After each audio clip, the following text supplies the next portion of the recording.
If you haven't watched the most misbehaved dog ever in the universe, you get to watch Crypto in Superman, the super dog. I just loved that dog as much as I loved Superman and all the superheroes, super villains in the movie. Crypto was one of the most lovable character of Superman, friends, and most misbehaved as well. You get a scare. What if we have a pet like that? Superman can manage that Crypto. How can we manage dogs like Crypto? So it's a super dog, so its behavior is obviously above the top. And then its action episodes involving Superman are simply awesome, especially watch out for the climax. What I loved in this movie, Superman 2025, the new version, is Superman also has superpowers. You get to watch everything you're expecting from a Superman movie. He flies straight into your face because it is a 3D movie. If you have chosen to watch 3D movie, he flies straight into your face. So coming to 3D, 3D is not plenty, but it's scattered here and there for very important sequences, action episodes, and some special scenes. Whenever it comes, just enjoy that.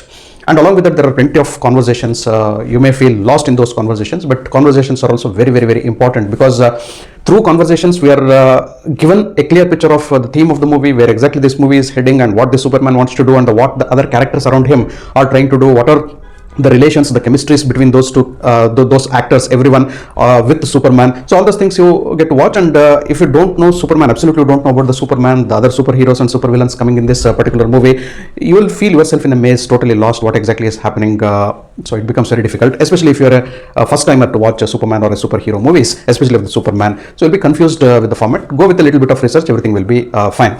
So coming back to Superman, Superman is doing all the heroic things. He's flying straight into your face. He's bashing the villains. So he looks really, really powerful. There is a fight sequence with the kaiju, also a mighty kaiju, which comes into the city, destroying the buildings. That's a very impactful scene, which comes right in the beginning of the movie itself. That is highly impressive. Climax is ultimate climax for Superman. Superman and his team, the Justice League mainly, versus a villain, Lex Luthor, and his team of supervillains. That particular clash, ultimate clash, you'll get to watch towards the end of the movie, and then you get a little bit of emotional touch to the climax of the movie as well, wherein Superman explains that he is also a human being. He has human emotions, though being a metahuman. He is not here to destroy the world. So that particular explanation part gives you an emotional touch. And after a high octane action episode, the movie doesn't end on a high, but it's a satisfying end as well. So this Superman is all about Superman and Justice League on one side, Lex Luthor, Ultraman, Engineer on another side. So this is basically the clash between these people. So as I said, here Superman is powerful. At the other side, we can find an emotional Superman, a vulnerable Superman. Superman is also arrested and kept somewhere in another facility, what we call it as a pocket universe, a jail-like facility which Lex Luthor uses to imprison his enemies. And you can also see that Superman is also tortured there for a pretty long time. So these small clashes between these two groups gets you into plenty of action episodes, very good action episodes, I should tell. So again, the 3D effect works really well in the action episodes. The kaiju episode and the escape of Superman from the pocket universe, that is also a fantastic episode. The climax, as I already said, like 20-25 minutes of ultimate action between the two groups, mainly Superman versus Lex Luthor and their groups, the superheroes and the supervillains. And that particular episode, Superman versus Ultraman along with Engineer, that episode is also really good. Like this, there are a few very, very highly impactful action episodes which are coming within in between plenty of conversations, friends. So we are also shown with a political battle between two countries or two states. You can call it as Boravia on one side, and Jahanpur, I guess, is the other city, or you can call it as state, whatever it is there. So there is a political clash taking place between those two states, and here is exactly where Lex Luthor places trump card. He uses that political conflict as his to satisfy his personal egoism, clash, enmity, supremacy, everything over Superman, and try to end Superman. Why? Asks Superman at the end of the movie, and the explanation is also there from the end of Lex Luthor. Was it only jealousy or supremacy to take over the power, or he just didn't want Superman to flourish as a superhero? What exactly Lex Luthor was trying, you try to find out in the movie.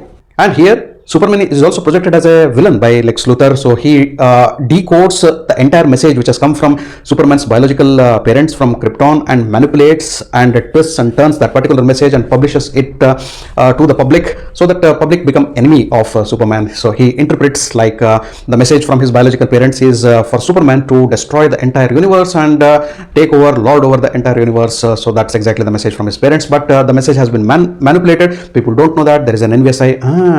Superman is not good. So that particular ideology so comes into the mind of the people. So he has to erase those things what Lex Luthor has created from the minds of the people and prove that his intentions are good and he has come with the purpose of saving the world, and that's exactly what he will be doing. Green Lantern, Mr. Terrific, and Hawkgirl. You will love to watch these superheroes from the Justice League come and help Superman when he needs them the most, along with Crypto. Yes. You also get to watch another metahuman, Metamorpho. Watch out for his story as well. Coming to the technicalities, what to speak about VFX, CGI, everything is spot on Superman movie, and you don't find any flaws in that. The 3D is also good, as I said, scattered here and there, but whenever it comes, it is really impactful. The background music is simply stunning. Direction by James Gunn is simply awesome. Stunning visuals, beautiful cinematography, and a very good theatric experience, friends. I should really appreciate James Gunn for directing this movie and bringing to us a visual spectacle, a mixed bag of Superman. So like his heroic side and also his vulnerable side. He also has a love angle. David Corenswet as Superman. You will love the actor, also the character.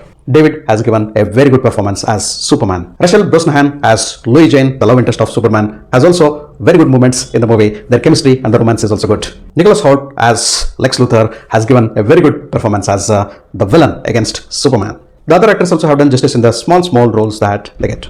Final verdict, friends, Superman may not be the best Superman movie when you compare it to the other movies. Watching it as a standalone movie, the movie definitely impresses. It definitely gives a good on-screen experience, and the movie explores different facets of Superman and the story and the Justice League and the supervillains. If you're a first-timer, you'll definitely enjoy the movie, but go with a little bit of research. I loved Superman. 8.5 on 10 on my scoreboard for Superman. Thanks for watching my video. If you loved my video, you can like, share, and subscribe to my channel. I'll catch up with you all in my next video with another movie review. Until then, do take care. Goodbye.